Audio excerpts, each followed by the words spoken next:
Now on CoastTV News.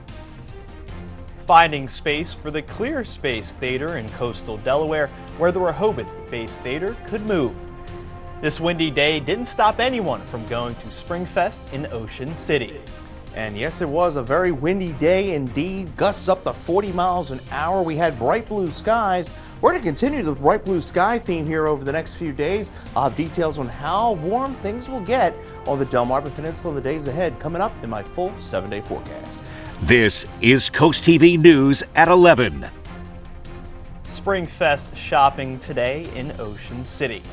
Good evening, I'm Brandon Ferguson. Welcome to CoastTV News at 11. We begin tonight with the last day of Springfest in Ocean City.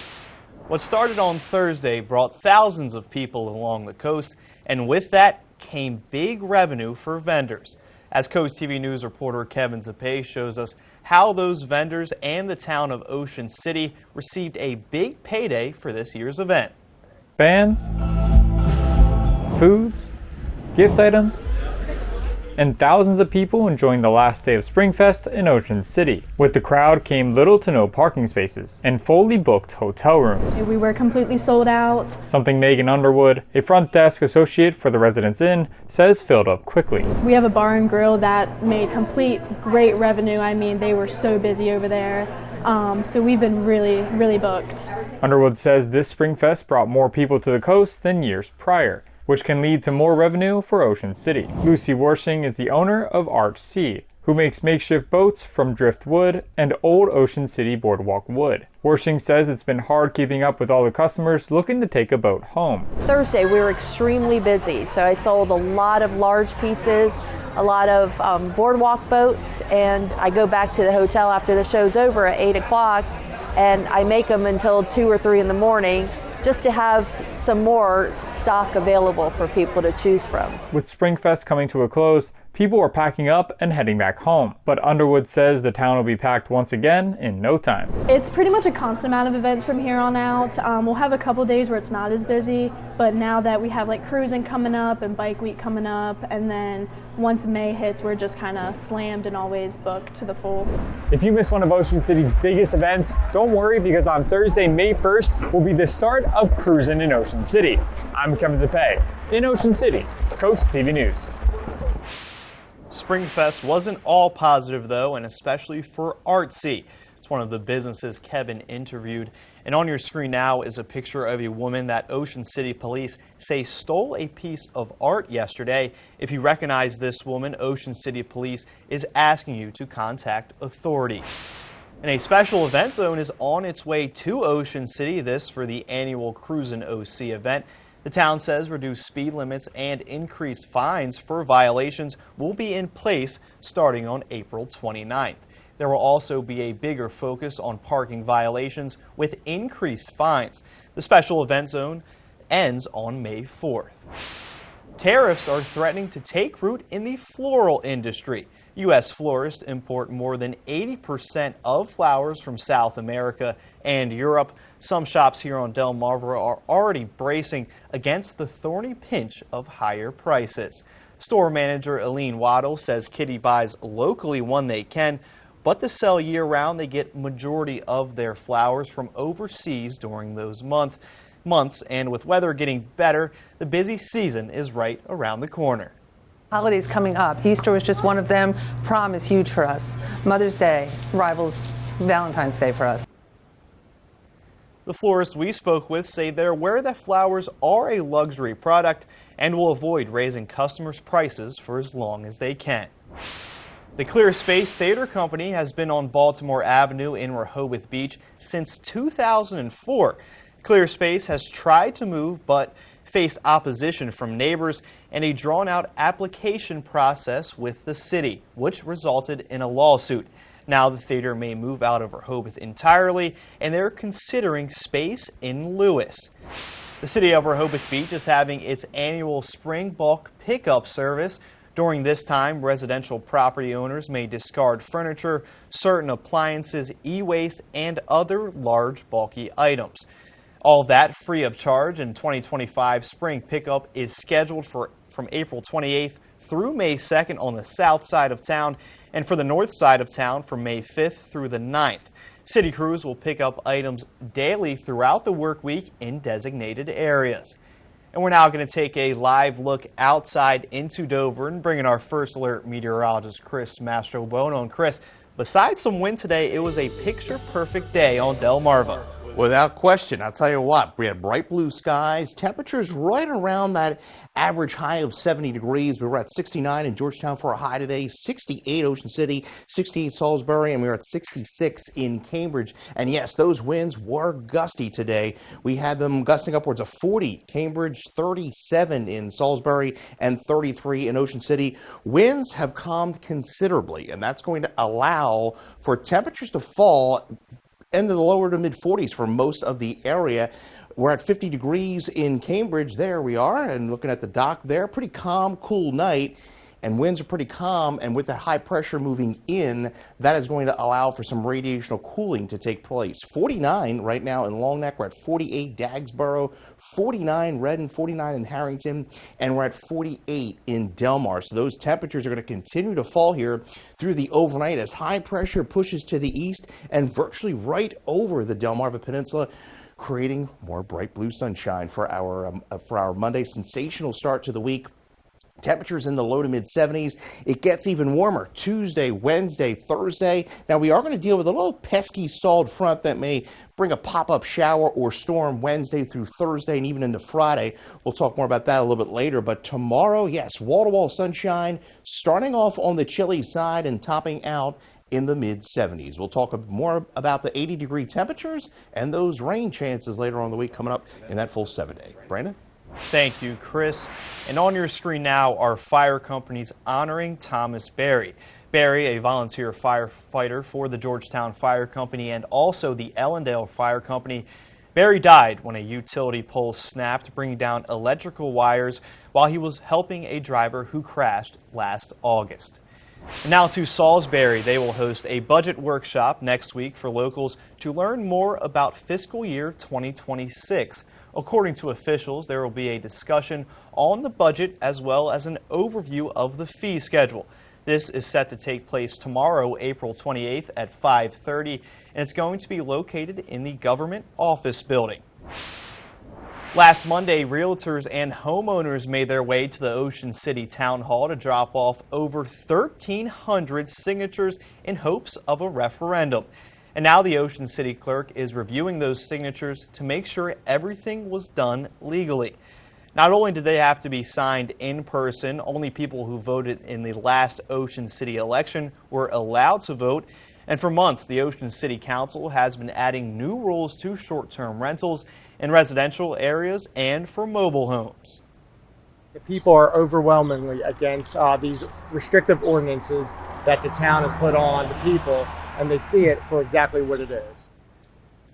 According to the Ocean City manager, if a referendum is the next step, the council can decide on having a special election to speed up the voting process or wait for the next council election for locals to vote.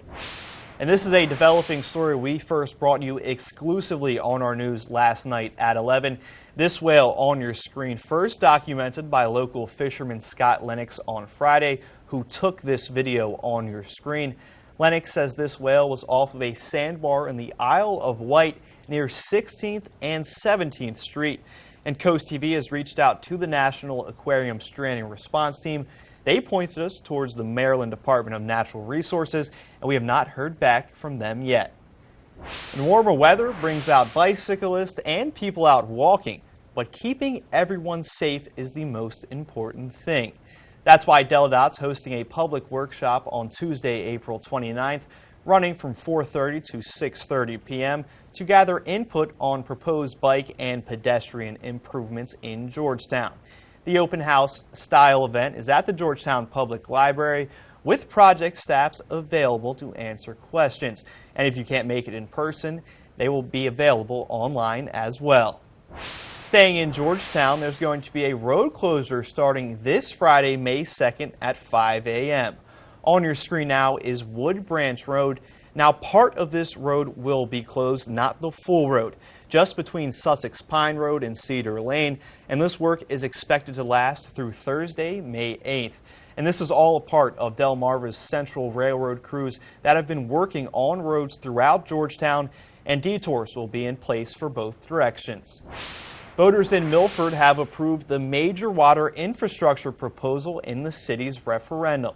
The plan allows the city to borrow up to $8.5 million for water system improvements in the Northwest service area. And unofficial results posted by the city show 135 votes in favor and 21 votes against. The City Board of Elections will certify the results and submit them to the state tomorrow. It's been 3 years in Dewey Beach since the first talks of a new town hall and police station started, and on Friday, the groundbreaking was held for the construction project. On your screen now is a drawing of what this town hall will look like, and once construction is done, Dewey will have its first EMS station in town, with construction set to start on May 5th. And it's important to note that between state grants and county grants and Dewey's reserves for this project, they will completely cover the $11.4 million price tag for this project. And Dewey Town Manager Bill Zalper says that means no taxes will be implemented to pay for this. The deadline to get your real ID is quickly approaching. Starting May 7th, we'll all need one to fly domestically. The Delaware Department of Transportation and the Division of Motor Vehicles are urging people to check their real ID status. And for those that do not make the May 7th deadline, a passport or global entry will still get you on board a flight, and you can still get a real ID after May 7th at the DMV. Leaders in Fenwick Island voted on Friday to increase paid parking rates by $1. Starting May 15th, the hourly rates will now be at $4 an hour. That extra revenue would pay for street maintenance and a new parking officer. Homeowners and tourists have mixed opinions on this price increase. I think it's a very, very modest raise that I am certainly, as a homeowner, I'm in favor of it. It really would be nice to not have to pay to park when you go to pay for a meal or you're paying to go shopping. Fenwick Island's paid parking season begins on May 15th. And coming up tomorrow on CoastTV News, extra security in place in Ocean City for this year's Cruisin' in OC event. Well, if you love today, you're going to love the next few days. We're going to shed those pesky winds we had today, keep the sunshine in play, and temperatures will be rising to near 80 in the coming days. Unfortunately, the pollen's going to stay pretty high, and we do keep our rain chances pretty low until about mid to late week. We'll talk more about that coming up here in minutes. Tragic news out of Canada, 9 dead and many more injured when a car drove through a crowd. Why police think the suspect did it? We have the details next. 9 people are dead after a driver plowed into a crowd at a bustling street festival in Vancouver, Canada last night. Eyewitnesses say the vehicle sped down a pedestrian-only walkway at a celebration of Filipino heritage. Multiple people were also injured and taken to area hospitals. Police say a 30-year-old local man is in custody. I don't even know what to say. This was a great day. Wonderful event. Huge community event. And to have it end in tragedy like this, it won't break us or the community, but it's horrible. Vancouver police did not immediately provide a possible motive, but say they do not believe it was an act of terrorism. Now back in the U.S., Immigration and Customs Enforcement and local law enforcement ramped up arrests over the weekend of immigrants who may be in the country illegally. Hundreds were detained in Colorado and Florida. This comes amid protests over the Trump administration's tough stance on immigration. Jen Sullivan is tracking the latest ICE detentions and the growing outrage in response. Federal officials in Colorado breaking into what authorities describe as an underground nightclub in Colorado Springs early Sunday morning. Law enforcement swarming people as they run out of the building. What was happening inside was significant drug trafficking, prostitution, crimes of violence. We seized a number of guns in there. Officials say more than 200 people were inside the nightclub at the time. At least 100 people were detained and taken into ICE custody, accused of being in the U.S. illegally. Colorado Springs is waking up to a safer community today. The detainments in Colorado are just the latest sting across the country as President Donald Trump cracks down on illegal immigration. ICE posting these photos of arrests in Florida, where nearly 800 people were taken into custody over the last 4 days, also accused of being in the country illegally. Florida Governor Ron DeSantis commending the arrests, saying Florida is leading the nation in active cooperation with the Trump administration. Meanwhile, pro-immigrant rallies were held in Milwaukee Saturday after a Milwaukee County Circuit judge was arrested by the FBI Friday and charged in federal court for allegedly helping an undocumented immigrant avoid arrest. Immigration is an issue Americans are divided on. A recent CNN poll shows 45% of people say they approve of Trump's handling of immigration, 54% saying they disapprove. I'm Jen Sullivan reporting.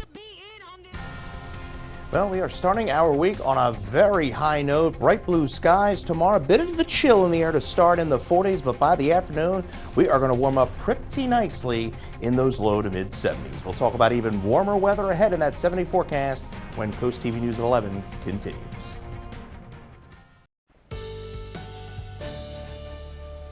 Hope everyone had an enjoyable weekend across the area. We had the showers and storms yesterday. Today we had bright blue skies, but we had those pesky winds.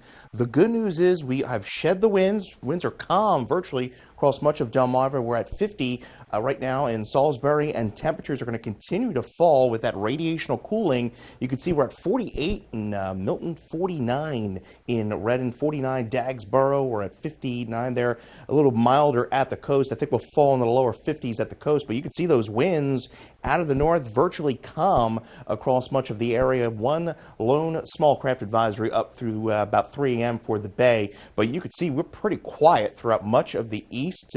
Precipitation free. We had that area of low pressure up here across New England, and then the high, so we had the forcing with the winds between those two systems, but high pressure moving in and virtually going to be moving right over us, creating bright blue skies for much of the area tomorrow. 69 degrees was our high after a morning low of 48, right a degree below, and the average high of 70.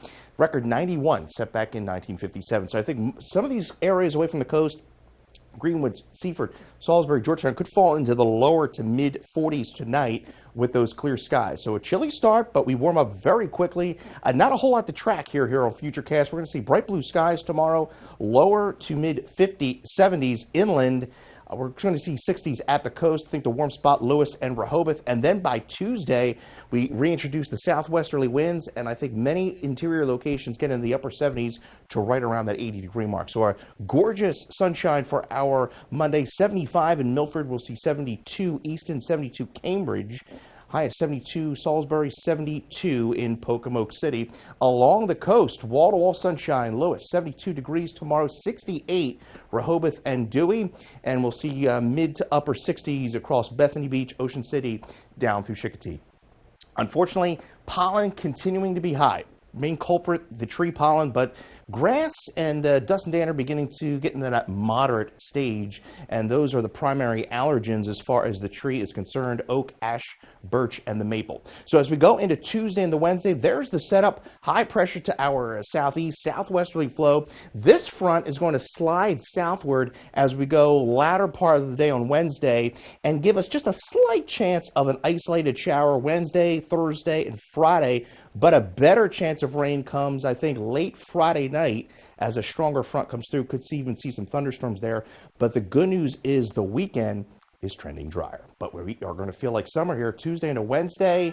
75 again. Can't rule out a spotty shower or storm both Wednesday and Thursday afternoons with that front stalling. But a better chance coming Friday night, 83, and then we dry things out just in time for the weekend.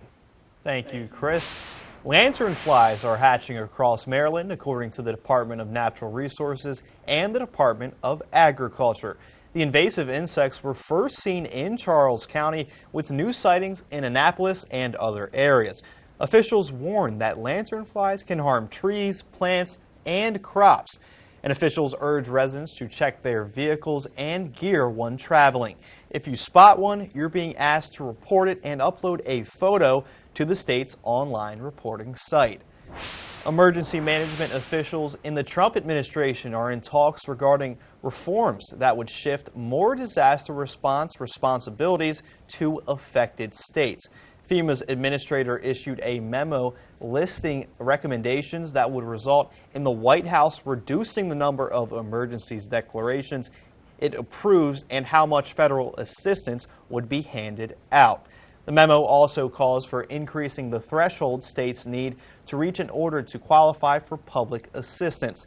So far, there's no word if the White House is interested in following these proposals.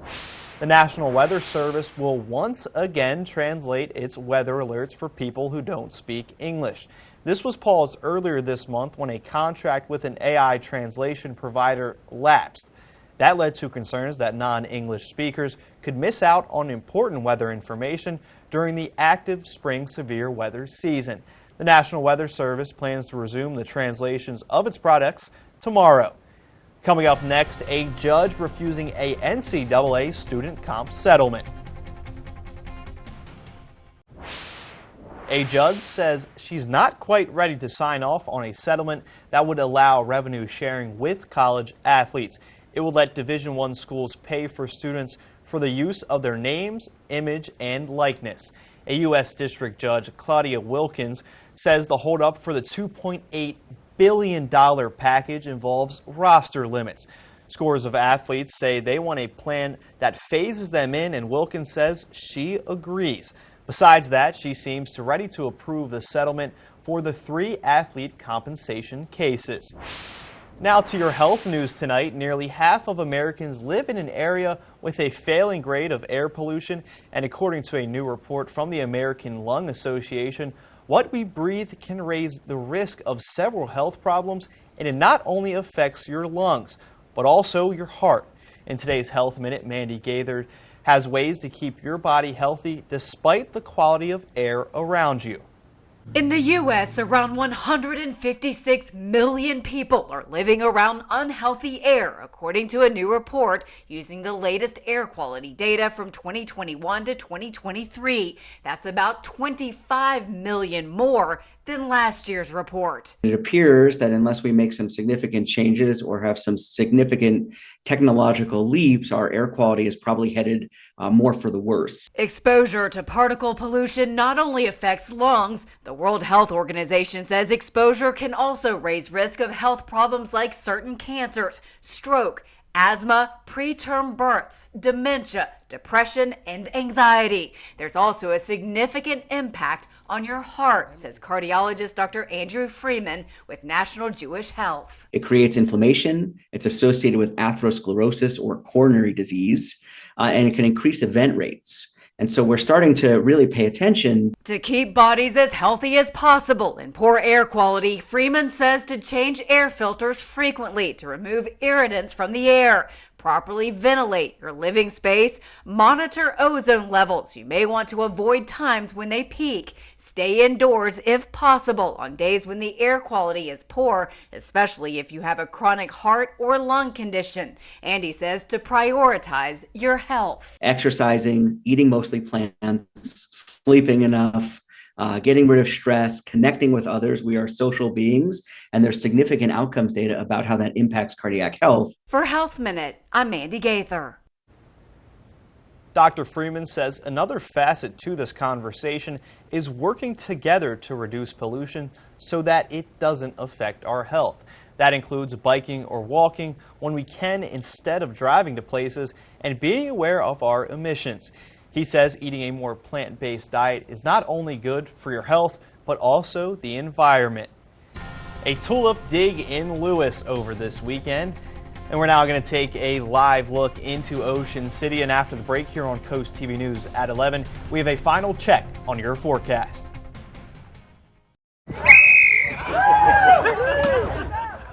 Yesterday morning in Lewis, volunteers were up early for the tulip dig.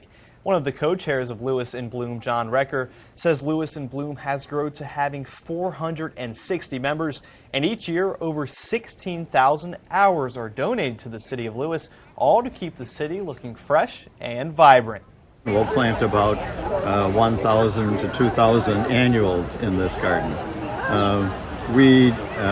Lewis and Bloom is here to provide beauty for the city of Lewis and keep its native heritage going. And each Friday, you can cheer up with a weekly dose of local good news from Coast TV. And you can sign up now for our Feel Good Friday newsletter at coasttv.com/sign up. And we are certainly feeling good about the weather here over the next few days as we look ahead to some important dates. Cinco de Mayo, 8 days away. Well, Mother's Day, 14 days away. Memorial Day, all important unofficial start to summer, 29 days away. And we're at 49 days away from Father's Day. So plenty of sunshine for our Monday. 75 degrees. We're going to be approaching 80 degrees by Tuesday. And then Wednesday, 84. We'll see a bit more in the way of clouds across the area. We're going to see a weak front kind of stall over the area. Can't rule out a late shower or storm there. And you get your forecast anytime by dialing our First Alert weather phone, sponsored by Brockstead, Mundalis, Federico. Your 10-day forecast shows the warm up through midweek again. Could see an isolated shower late Wednesday and even late Thursday as the front kind of meanders around the peninsula. A better chance of showers and storms comes Friday night with a stronger cold front. Good news is the timing of that front looks to be out of here by the start of the weekend, and we are looking at drier weather by Saturday and Sunday. Thank you, Chris, and thanks for joining us here for Coast TV News at 11. For more news and local weather, download our Coast TV News app, and we'll see you in just a few hours for Coast TV News Today, starting at 5 a.m. Have a great night.